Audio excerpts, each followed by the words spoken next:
Sabemos que está havendo uma expectativa muito grande hoje no mundo em torno do próximo Papa. A especulação de que Francisco teria sido o último Papa, e então como explicar, já que o conclave vai eleger um próximo Papa? Ou também a expectativa de que o próximo Papa poderá ser o último? Bom, isso está baseado em algumas profecias extra-bíblicas ou na interpretação bíblica dos 7 reis, né, e o 8º seria o último. Eu já expliquei todas essas duas no último vídeo que está publicado aqui no canal da ESD Vale das Pedreiras. Então, o que queremos agora entender é que, de acordo com a cronologia bíblica, o próximo pontífice será o último Papa, de acordo com a cronologia bíblica. Então, outra coisa, você já pensou, porque tudo que envolve o Papa, os Estados Unidos, nós vemos que mexe com o mundo, né? O mundo inteiro fica essa expectativa, porque realmente tanto os Estados Unidos quanto o Vaticano, eles estão na Bíblia, fazem parte da profecia bíblica. E a Bíblia, ela está na Bíblia, todo o roteiro, o projeto, todo o destino futuro do mundo está na Bíblia, né? Tudo está traçado por Deus. Então a besta que emerge do mar é o Vaticano, ou seja, ou está no Vaticano.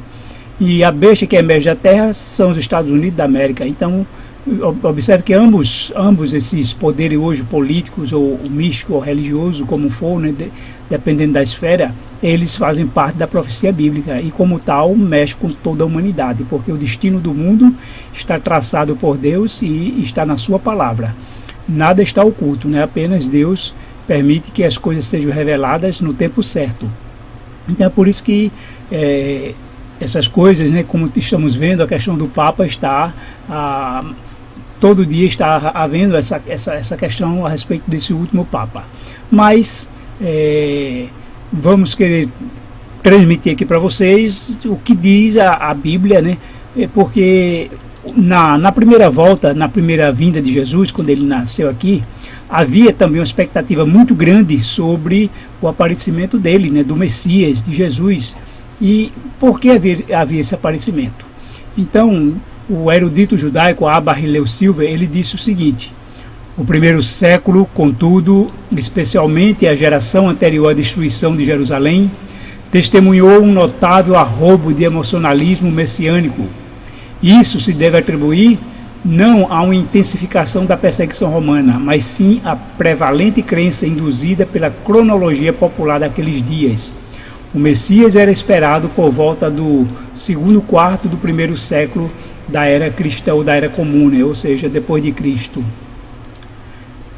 Então, observe que, por ocasião da primeira vinda de Jesus, havia uma profecia. E a profecia, ela dizia o tempo exato quando apareceria o Messias. Então a expectativa era muito grande por essa época, entre o ano 25 a 50, sobre o Messias. E que profecia era essa? Era a profecia de Daniel 9, das 70 semanas. E Daniel 9:25 nos diz que: saibam e entendam que a partir da promulgação do decreto que manda restaurar e reconstruir Jerusalém, até que ungido o príncipe venha, haverá 7 semanas e 62 semanas. Então observe que essa profecia, ela determina o tempo exato do aparecimento do ungido, do príncipe ou do Messias. E essa profecia, ela teve início no ano 457, no 7º ano de Artaxerxes I, quando ele deu o seu decreto permitindo que Esdras voltasse a Jerusalém e deu uma certa autonomia político-administrativa a Jerusalém. Embora ela já estivesse com alguns muros já reparados, com o templo já foi construído com o primeiro e segundo decreto, né? O primeiro de Ciro, o segundo de Dario, mas o terceiro é que deu um decreto mais especificamente referente à cidade, porque o templo já estava reconstruído. Então, aí passaram-se 7 semanas, ou 49 anos, mais 62 semanas, 434 anos, que dá 62 semanas, 483 anos. Vai até o outono do ano 27, foi quando Jesus foi batizado. E o batismo de Jesus aí mostra justamente o ungido. Jesus, o Messias, o ungido, ocorreu no ano 27. Então, a expectativa que havia nessa época era devido justamente a uma profecia. embora sabemos que a principal objeção dos judeus ao Messias dos cristãos está no fato de que ele falhou, não foi bem sucedido. Ou seja, os judeus não aceitaram Jesus como Messias porque ele não veio libertar Israel do domínio romano. Jesus veio implantar o reino de Deus e eles não aceitaram, eles recusaram esse Messias porque não foi o que ele queria. Mas hoje temos alguma profecia para nos indicar em que tempo nós estamos? Não temos mais profecia de tempo. A Bíblia não fala de uma profecia que especifica o tempo dos últimos dias. Isso por quê? Porque nós temos a cronologia bíblica. A Bíblia não está lá em vão quando especifica a genealogia de Gênesis 5, de Gênesis 11, o tempo entre Abraão e o Êxodo, o tempo entre o Êxodo e a construção do primeiro templo no quarto ano de Salomão, o tempo que dedica para cada rei, né? Os reis até que sincroniza lá com Babilônia, entre a história do cativeiro de Babilônia e Nabucodonosor, consegue então sincronizar com a cronologia secular e então define o tempo, o calendário certo, havendo essa sincronia do calendário bíblico com o secular. E embora, que quando hoje se fala de 6.000 anos, existe, mesmo na Igreja Adventista, uma corrente que não acredita, diz que é uma teoria, a teoria dos 6.000 anos, como se fosse mais uma falácia. Mesmo quando Ellen White cita os 6.000 anos, alguns dizem que ela citou isso como se fosse sem conhecimento de causa, sem saber no que está dizendo, apenas como se fosse algo vago. Então existe, mesmo em nosso meio, pastores que não sabem que tempo nós estamos. Eles não têm ou não querem aceitar essa cronologia bíblica e que informa que nós estamos próximo ao fim dos 6.000 anos. Então alguns não querem aceitar. Então quando surgem esses fatos, que vão nos ajudar a entender o tempo que nós estamos, da profecia sobre se estamos realmente perto do fim, que Jesus voltará. Alguns acreditam, ou pregam e ensinam em 2027 com base no batismo de Cristo, outros em 2030 e 31 com base na morte de Jesus, como é o caso que eu apresento aqui sempre da cronologia bíblica. Então, com base nisso, a gente pode entender em que tempo nós estamos, com base na cronologia bíblica. Então, quando Deus estabeleceu lá no Éden, fez a criação veio como um resultado, ou como uma resposta para o grande conflito. Então, na criação, Deus estabeleceu ali todo o calendário da terra, porque para cada dia da criação, Deus estabeleceu 1.000 anos na terra. É isso que Pedro nos diz aqui, porque há um princípio. Contudo, amados, há um princípio que não deveis esquecer, que para o Senhor um dia é como 1.000 anos, 1.000 anos como um dia. Esse princípio, o que Pedro está escrevendo é o que já está nos Salmos. Salmo 90, versículo 4, quando nos diz aí: pois 1.000 anos aos teus olhos são como o dia de ontem que se foi, e como a vigília da noite. Então, a própria base de Pedro falar isso também já está na Bíblia. 1.000 anos para o Senhor como um dia. E esse princípio foi estabelecido lá na criação. Para que o mal existisse, o mal não existia, não poderia e não deveria, e não existiria indeterminadamente, nem tampouco sem realmente já ter sido estabelecido quanto tempo ele duraria. Quando Satanás sabe que pouco tempo lhe resta, é porque esse tempo já foi determinado. Se ele sabia que pouco tempo lhe resta, é porque havia um tempo pré-determinado para que ele existisse, e ele sabe desse tempo. Então, na criação, para cada dia por 1.000 anos, para que o mal existisse, então, inclusive, os 4 primeiros dias foi o dia que não houve a vida, houve justamente Deus dando ordem ao caos, separando e enchendo a terra, para que a partir do 5º e 6º dia pudesse então haver a vida. Assim foi Jesus. Ele surgiu no final do 4º milênio, depois de 4.000 anos, porque o mundo estava sendo agora no sentido inverso, ou seja, o mal estava proliferando, o mal estava mostrando a sua cara, o mal estava de alguma maneira, de certa maneira, de todas as maneiras, mostrando o que é o mal, porque ele surgiu no céu, e mesmo Adão e Eva tendo o pecado, mas não havia ainda noção do que o mal era capaz, ou do que ele faria com a criação, com o ser humano. Então, durante esses 4.000 anos, foi o tempo que ele mostrou toda a sua malignidade. A morte de Cristo foi o ponto culminante do mal. E então, a partir de Cristo, viria agora, todos poderiam ter a oportunidade de ter a vida eterna. Embora o Cordeiro fosse morto ao longo desses 4.000 anos, mas só em Cristo é que foi cumprido. E em Cristo todos têm a vida, né? Todos, como ele disse, vim para que tenham vida, e todo aquele que nele crê não pereça, mas tenha a vida eterna. Então, a vida durante esses 2.000 anos, através do sacrifício de Cristo, e isso está determinado aí na criação. Então, os 4.000 anos também está claramente na Bíblia, né? De que quando Deus instituiu a Páscoa, ele disse lá a Moisés para orientar o povo: diga a toda a comunidade de Israel que no 10º dia deste mês todo homem deverá separar um cordeiro ou um cabrito para a sua família ou para cada casa, e guardem-no até o 14º dia do mês, quando toda a comunidade de Israel irá sacrificar ao pôr do sol, né? Que era o cordeiro pascal. Então esse cordeiro, ele deveria ser separado no 10º dia para ser morto no 14º dia, ou seja, 4 dias depois. Isso aponta claramente para o sacrifício de Cristo no final do 4º milênio, uma vez que o cordeiro era morto exatamente ao pôr do sol, né? Ou seja, na tardinha, no final da tarde, ao pôr do sol, na virada. E o cordeiro morria, né? Praticamente, digamos, ele morria um pouco antes da virada do dia, mas ele só começava a ser comido quando já virou para o outro dia, ou seja, dia 15. Ele era morto no dia 14, no finalzinho do dia 14 ele era morto, mas ele passava a ser comido só então quando o cordeiro, né, já sacrificado, imolado, mas ele só ia ser comido no dia 15. Exatamente o que ocorreu com Cristo. Morreu no finalzinho do 4º milênio, na verdade toda a preparação para a morte de Cristo. E aí, no início, então, já da virada, né, do 5º milênio, então Cristo ressuscita, né, ele morre e ressuscita. Tudo isso já está escrito aí, já está bem claro no plano da criação de Deus. E observe que Ellen White ela aponta para os 4.000 anos justamente na morte de Cristo, quando ela diz lá no livro Grande Conflito, página 328, na metade da semana fará cessar o sacrifício e a oferta de manjares. No ano 31 de nossa era, 3 anos e meio depois de seu batismo, nosso Senhor foi crucificado. Com o grande sacrifício oferecido sobre o Calvário, terminou aquele sistema cerimonial de ofertas que durante 4.000 anos haviam apontado para o Cordeiro de Deus. O tipo alcançou o antítipo e todos os sacrifícios e ofertas daquele sistema cerimonial deveriam cessar. Que começou, né, quando Deus fez o primeiro sacrifício lá no Éden. 4.000 anos perdurou esse sistema cerimonial, apontando para a morte de Cristo. Então isso é bem claro.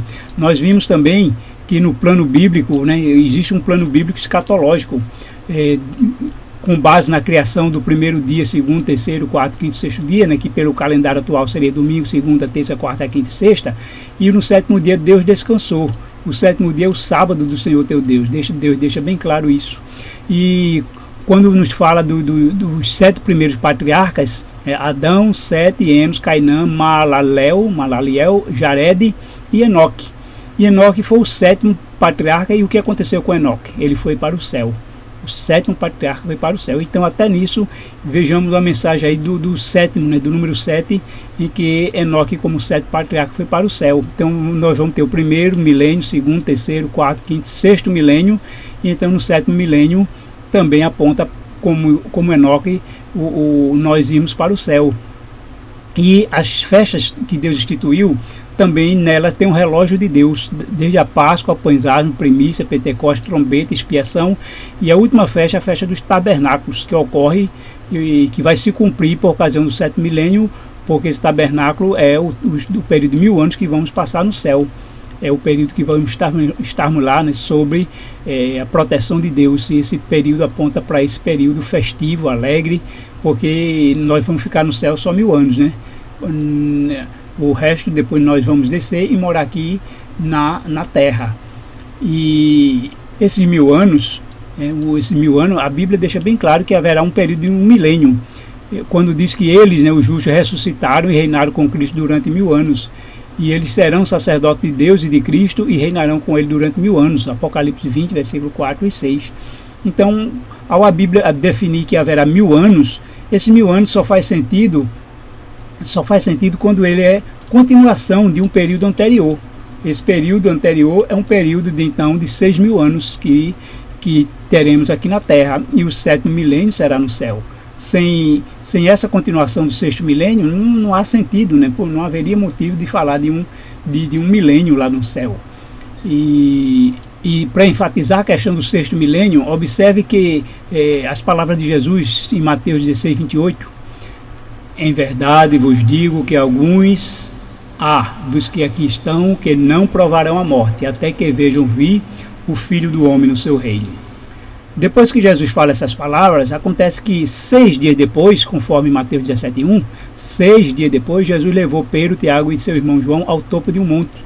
Enquanto olhava, o aspecto de Jesus mudou de tal maneira que o seu rosto brilhava como o sol e suas vestes ficaram de uma brancura deslumbrante. Então, nesse monte, né, que é chamado Monte da Transfiguração, ocorre lá uma miniatura da vinda de Cristo. O próprio apóstolo Pedro, que estava presente lá, ele explica esse evento, ele explica o que ocorreu lá. Ele mesmo diz, em 2 Pedro 1,16, de fato, não seguimos fábulas engenhosamente inventadas, quando lhes falamos a respeito do poder e da vinda de nosso Senhor Jesus Cristo. Pelo contrário, nós fomos testemunhas oculares da majestade, da sua majestade. Então Pedro fala claramente que ele foi testemunha ocular da majestade de Cristo no que diz respeito à sua vinda, a respeito do poder e da vinda de Jesus. E isso ocorreu durante a transfiguração. Mas do momento que Jesus fala, né, que desse momento da transfiguração, que é uma miniatura da sua vinda, ele esperou 6 dias, né, 6 dias se passaram, 6 dias depois. Então Jesus quis transmitir aqui uma mensagem escatológica para a gente entender que 6 mil anos depois ele voltaria ao mundo, ocorreria a sua vinda. E é nisso que nós entendemos mais uma vez para confirmar a cronologia bíblica. O livro O Grande Conflito, na página 659, nos diz claramente lá que durante 6 mil anos a obra de rebelião de Satanás tem feito estremecer a terra. Ele tornou o mundo como um deserto e destruiu as suas cidades, e a seus cativos não deixava ir soltos. Durante 6 mil anos, o seu cárcere, o sepulcro, recebeu o povo de Deus, e ele os queria conservar cativos para sempre. Mas Cristo quebrou os seus laços, pondo em liberdade os prisioneiros.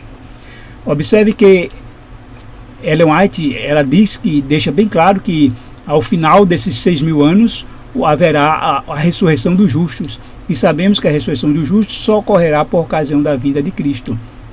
Então ela não está citando aqui um período vago ou em vão, ou como quem diz assim, não sabe o que está falando quando ela fala de 6 mil anos. Ela era uma grande estudiosa, né? Ela tem uma biblioteca com cerca de 1.200 livros, e ela estudou várias cronologias. Existe uma página da própria Igreja Adventista, na Enciclopédia da Igreja Adventista. E nessa enciclopédia, nesse site chamado Ministry Magazine, ou revista Ministério, então nos fala aí que Ellen White e a cronologia bíblica, e em seus escritos Ellen White frequentemente ela fazia referências à cronologia, e várias dessas referências se relacionam com a criação e a idade da Terra. Muitas cronologias estavam disponíveis para ela. Qual delas ele usou? E como ela usou? Então, nesse site aqui, ela mostra que ela tinha acesso a vários estudos, ela tinha uma biblioteca com muitos livros, e ela estudou muito sobre cronologia bíblica. Observe o que ele diz aqui, pode ser uma surpresa para alguns, mas Ellen White faz mais de 2.500 referências à cronologia bíblica. Então Ellen White é muito estudiosa. Então dizer que ela não tinha conhecimento de causa, ela não sabia do que estava falando quando falar dos 6 mil anos, seria realmente uma ignorância de quem fala isso. Aqui nos diz que nos escritos dela, ela tem um total de 42 declarações a respeito dos 6 mil anos. E além disso também, além disso temos ainda 41 declarações de 4 mil anos. Então ela fala da cronologia bíblica com muita autoridade e com conhecimento de causa. Então o autor desse artigo aqui, ele diz aqui claramente: posso afirmar inequivocadamente que sua cronologia corresponde à do arcebispo Ush, né? James Ussher, mais de perto do que talvez de qualquer uma outra, de dezenas de cronologias em uso no século XIX. E ela diz mais, ele diz mais, a cronologia de Ussher dominou tanto aquela época em suas datas, que suas datas foram impressas nas margens da maioria das Bíblias. Ellen White deve ter estado ciente de pelo menos algumas cronologias além de Ussher. E observe aqui o acervo que ele fala aqui, dos 1.200 livros de autores não adventistas em sua biblioteca em 1915. Vários eram inteiramente dedicados à cronologia e outros continham discussões sobre cronologia.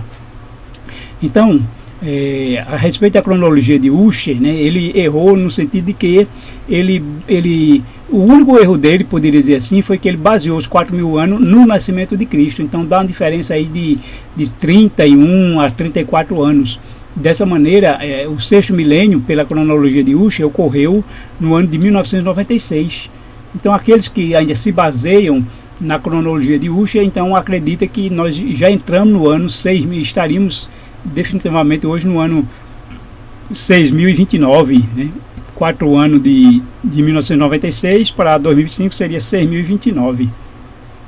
Mas aí já estaria dentro do sétimo milênio. Mas quando nós colocamos a cronologia na morte de Cristo, então nós estamos no ano 5.995.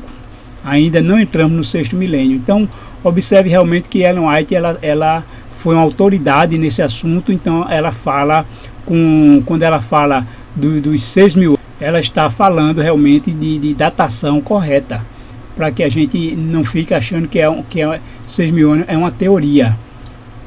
Mas vem agora a pergunta, né? O que se esse Papa, né, se esse próximo Papa, ele está dentro do programa profético ou do cronograma profético da Bíblia realmente? Que sinal, né? O que a gente, como poderia entender que a profecia está se cumprindo? Uma vez que, como a gente pode entender o cumprimento da profecia dentro de um calendário. Então, de acordo com a cronologia bíblica, o próximo Papa, né, será o último, o próximo pontífice será o último Papa. Por que estou dizendo isso? Porque exatamente o sexto milênio vai terminar no final de 2030. Quando termina 2030, termina o sexto milênio. Isso é na primavera do ano 2031, né? Já que o calendário bíblico é baseado na primavera, né? O início do ano é na primavera no hemisfério norte, né? No hemisfério sul é outono, por volta aí de final de março, começo de abril. Então, esse Papa, né, que vai ser eleito, ele vai ter aí próximo no máximo 6 anos, entre 5 e 6 anos só, até o final do sexto milênio. Então, dessa maneira, a cronologia aponta que ele será o próximo Papa. Mas o que vem a pergunta, como eu vou saber que realmente ele será o próximo? Porque a Bíblia nos dá algum meio, né, vamos dizer assim, alguma tábua para a gente se apegar, né, em meio a tantas vozes hoje no mundo, né, essas profecias extra-bíblicas, como por exemplo São Malaquias, que diz que o último Papa vai se chamar de Pedro. Pode ser que ele não seja Pedro, e aí? Como é que fica? Aí vai ficar desacreditado o povo, vai ficar como se fosse um grande desapontamento de novo. Então não vai acreditar na Bíblia e não vai achar que o mundo nunca vai se acabar. Por outro lado, quando se baseia na história na interpretação dos 7 reis e o 8º, né, que vai ser o último, porque caminha para a perdição, e alguns também aplicam como se referindo ao último Papa, e seria, né, o Francisco ou no máximo o próximo. Mas também, se não se cumprir, ou seja, ele realmente vai ser o próximo, né? Alguns dizem que foi Francisco, o 8º Papa, o 7º, né? E o 8º seria o Anticristo. Mas vai haver o conclave com o próximo Papa. Então, de acordo com essa profecia, não é uma profecia, é a interpretação de Apocalipse 17, alguns interpretam dessa maneira, mas esquece do versículo que diz que 5 já caíram. Então, quando esses 5 já caíram, ele teria que estar ali, pelo menos, baseado na data ali do João Paulo II, entre a morte de João Paulo II e o início aí de Bento XVI. Então, será que o anjo está falando a João, se referindo a esse tempo? Porque só entender que o Papa passou a ser rei com a criação do Vaticano, e a partir de 1829, né, com a assinatura do Tratado de Latrão, e aí então cria-se o Estado Vaticano, onde a gente sabe que o regime papal é um regime monárquico, né? Então, se é monárquico, o Papa ali no Vaticano ele é rei. Mas a Bíblia não estaria se referindo a um rei local, né, no Vaticano. O Papa não é rei do mundo, ele não se tornou rei do mundo, ele só vai se tornar quando tiver a sua ferida mortal curada, que é a restauração do poder político, quando o Papa assumiu a autoridade mundial. Ele não tem essa autoridade mundial no sentido em relação a todo mundo político civil. Ele só tem no seu nicho religioso, né, entre os católicos. Mas no mundo ele não tem, então ele não pode ser considerado rei. Ele é rei só do Vaticano e da comunidade católica. Dessa maneira, essa interpretação ela não pode prevalecer. A única maneira que nos ajuda a entender é através da cronologia. Mas aí está o ponto, né? Como eu posso saber que ele pode ser o próximo Papa? Que pista, né? O que revelação, né? O que entendimento podemos extrair da Bíblia para isso? Então, a própria profecia de Daniel, Apocalipse 13 e Apocalipse 17 vai nos dar um vislumbre do tempo que nós estamos e do tempo, justamente da cronologia, entender por que o próximo Papa deverá, ou poderá, ou será o último, podemos afirmar assim. Então, o texto de Daniel 11:40 é a profecia que falta se cumprir, e ela se refere a justamente todo o cumprimento também profético de Apocalipse 13:17, que será a restauração do poder papal, que será o rei do norte, que a gente pode ver aqui, de acordo com o texto de Daniel 11:40, nos diz aqui que no tempo do fim, o rei do sul se envolverá em combate. Em combate com quem? Com o rei do norte. E o rei do norte o atacará com carros e cavaleiros e uma grande frota de navios. Ele invadirá muitos países e avançará por eles como uma inundação. Então, o ataque do rei do norte é comparado aqui a um dilúvio. Observe que essa aplicação do rei do norte com Apocalipse 13:17 nos deixa claro, né? Primeiro veja o seguinte: no tempo do fim, o rei do sul lutará com ele. Então essa luta foi por ocasião da Revolução Francesa, então quando deu o golpe de morte no papado, ao destroná-lo, ao retirar dele os poderes temporais e estabelecer no mundo, né, uma ideologia, uma filosofia francesa, que até hoje essa filosofia podemos dizer que é a filosofia progressista, né? A ideologia progressista é que tem dominado o mundo depois da Revolução Francesa. E foi o tempo em que a besta não era, quando o Apocalipse 17 diz: a besta que viste era, né? E não é mais. Então ela já foi no período de 1260 durante a Idade Média, e não é mais porque sofreu o golpe de morte do rei do sul. E o que acontece? O rei do norte então arremeterá contra ele, conforme de Daniel 11:40, contra quem? O rei do sul, com carros, cavaleiros, com muito navio, e entrará nas suas terras e as inundará. Ou seja, né, vem como um grande dilúvio. E isso é quando houver essa ferida mortal. E nos diz aí que viu outra besta emergir da terra, exerce toda a autoridade da primeira besta. Então, os Estados Unidos está preparando o terreno para o papado, né? Quando hoje os Estados Unidos, com a sua união com os evangélicos e católicos, né, atualmente esse presidente atual, então está preparando o terreno para justamente para receber a besta ferida, a besta, né, que será curada e vai exercer no mundo uma autoridade mundial, né, uma autoridade política mundial. Então, quando terá sua ferida curada.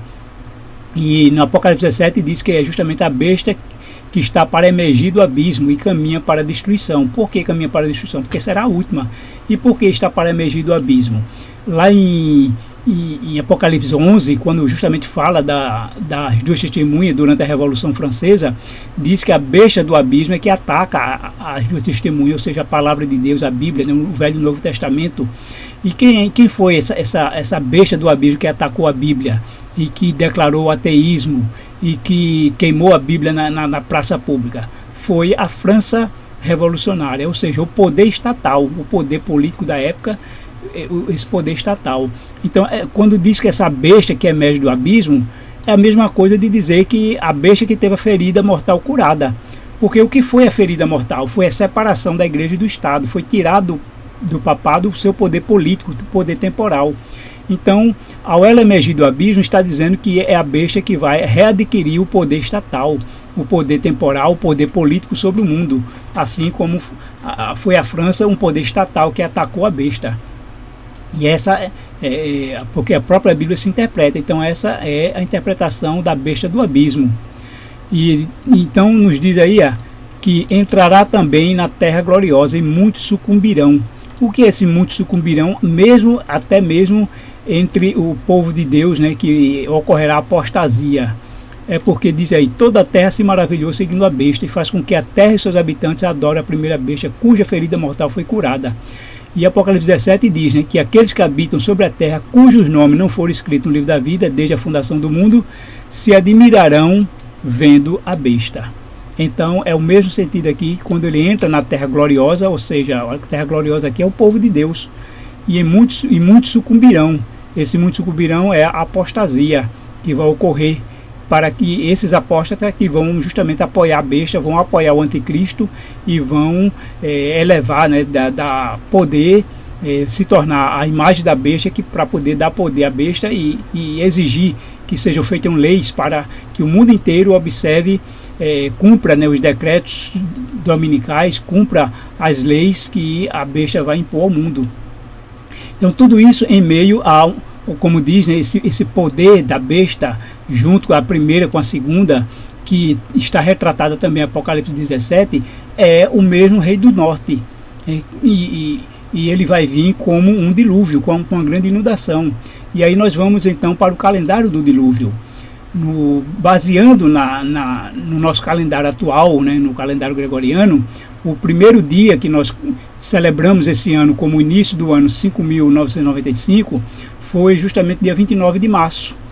Era para ser dia 19, porque foi desde o dia em que foi a criação, teve como primeiro dia 19, mas devido aos 10 dias que houve na mudança do calendário juliano para o gregoriano, então nós podemos entender que o primeiro dia do ano que celebramos o ano 5.995 foi dia 29 de março. Com base nessa data, então o 10º dia do segundo mês é 7 de maio. 10º dia do segundo mês. O que ocorreu no 10º dia do segundo mês? Noé, diz aqui que Noé entra na arca. Então, ele entra na arca quando? Quando se passa exatamente 40 dias do início do ano. Porque a Bíblia deixa bem claro, né, em Gênesis 7:11, que no 17º dia do segundo mês é que começa a chover.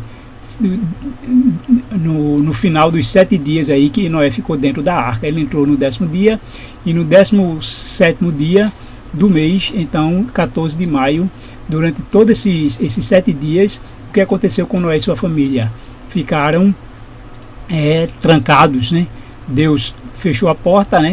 E vamos dizer assim, tirou a chave, e eles ficaram trancados lá dentro durante 7 dias. E durante esses 7 dias, após o final dos 7 dias, então começou a haver o dilúvio aí durante 40 dias. E esses 40 dias termina aí por volta de 22 de junho, né, baseado nesse calendário seria 22 de junho. Mas devido entre o calendário solar, lunar, de 365 dias e tal, pode ocorrer uma diferença aí de mais ou menos 2 dias. De maneira que os 150 dias, quando as águas predominam sobre a Terra, é que então chegamos aí a dia 10, no máximo 12 de outubro, quando então a arca encalha nas montanhas do Ararat. E então esse período exatamente que nós podemos ver aí, então foi divulgado que o conclave, né, após a morte aqui do Papa Francisco, o conclave que vai eleger o próximo Papa terá início exatamente dia 7 de maio. E então o que eu estou dizendo para vocês aqui é como podemos entender o cumprimento profético, né? E vimos que o dilúvio, que o rei do norte, que é justamente a besta que vai ter o seu poder restaurado, ele vai vir como um dilúvio. E isso já está acontecendo nos Estados Unidos, né, a nível de acabar com as ideologias, né, com a ideologia progressista, envolvendo a questão de gênero, questão de aborto, procurando aí promover a família. Então tudo isso é um golpe fatal contra o Rei do Sul, ou seja, contra as ideologias esquerdistas, né, ou progressistas, como podemos dizer. E então, essa ação como um dilúvio, e nós podemos associar, então entender através do calendário do dilúvio, se realmente esse conclave durar aí de 7 a 14 dias, em que eles ficarão trancados. E se o Papa, né, for anunciado aí no dia 14 ou no máximo dia 15, se isso ocorrer dentro desse calendário, então isso é uma forma de Deus estar dizendo para nós realmente que a profecia está se cumprindo, né? Porque esse é o calendário. Seria, né, como eu estou dizendo para vocês, seria então um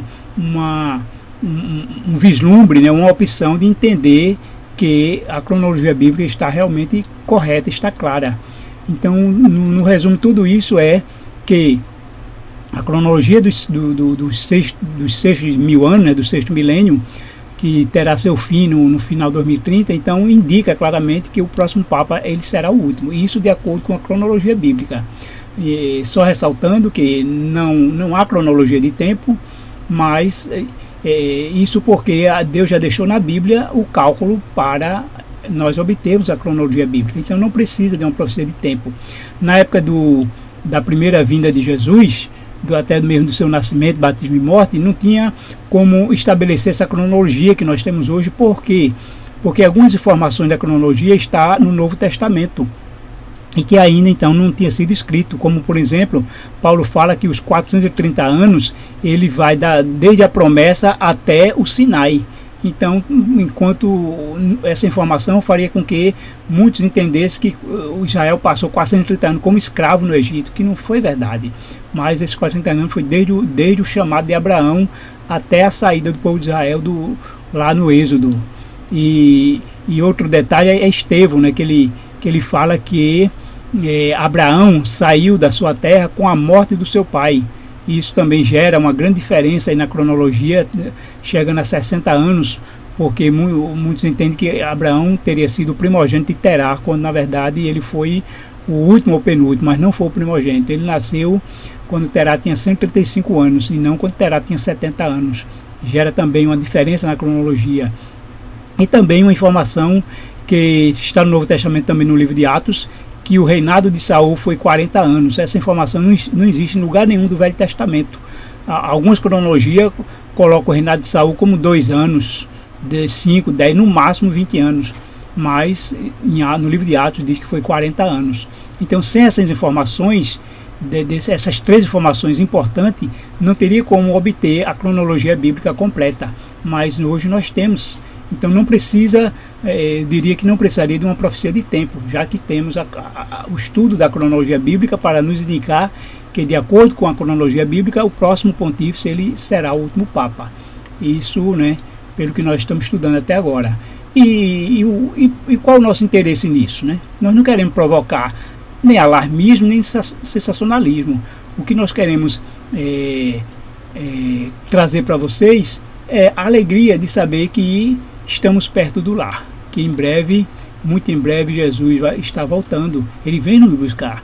Isso aqui enche o nosso coração de alegria, dá vontade de gritar aí para todo mundo que Jesus está voltando, que o mundo vai se acabar e que Ele está chamando. Então esse é o nosso objetivo, e quando a gente tiver essa certeza realmente se ocorrer dentro desse calendário, aí sim nós vamos poder gritar para todo mundo que o tempo está chegando, que temos pouco tempo, menos de 6 anos para o final do 6º milênio, e que então o mundo está chegando realmente ao fim.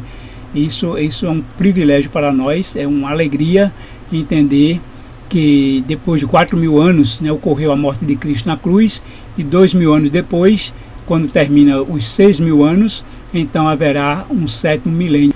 E nesse 7º milênio estaremos todos no céu. É o nosso desejo, é a nossa alegria. Né? A alegria que eu estou aqui falando para vocês é a alegria de desfrutar desse momento, de aguardar o nosso Senhor vir buscar e de irmos para o céu com Ele. Não tem outro motivo, né, outra justificativa para estar aqui ensinando a vocês algo baseado em estudos, né, muita oração, esse estudo da cronologia é um estudo de muito tempo. Eu sou formado em matemática e é baseado realmente em cálculos, muito estudo, muita oração, e aí então nós trazemos para vocês esse conhecimento daquilo que estudamos e que Deus está dirigindo o seu povo para entender o tempo que nós estamos. Os pastores que falam por aí que quando desperta, né, a questão de Trump ser realmente a besta da terra que está dando início às profecias finais, ou do próximo Papa ser o último. Então, tem muitos que não estão acreditando, porque eles não sabem o tempo que estão, não acreditam na cronologia bíblica e descartam, né, o estudo dos 6.000 anos, dizendo que é teoria, mas nós acreditamos porque vimos que os cálculos não podem errar. Em qualquer lugar do mundo, 2 mais 2 é igual a 4, não tem como ser diferente. Então, a cronologia está certa, está correta, e nós aguardamos ansiosamente o momento em que Cristo virá nos buscar. E o pouco tempo que temos é para terminar a missão aqui, e poder avisar, né, porque o Evangelho vai ser pregado em todo mundo, e esse fator tempo vai contribuir muito para que o Evangelho seja pregado, as pessoas sejam advertidas, e podemos entender que, de acordo com o cumprimento profético, realmente nós estamos perto do fim. Que Deus abençoe e que vamos vibrar, vamos ansiar, vamos desejar a volta de nosso Senhor Jesus Cristo em nossa vida. Amém.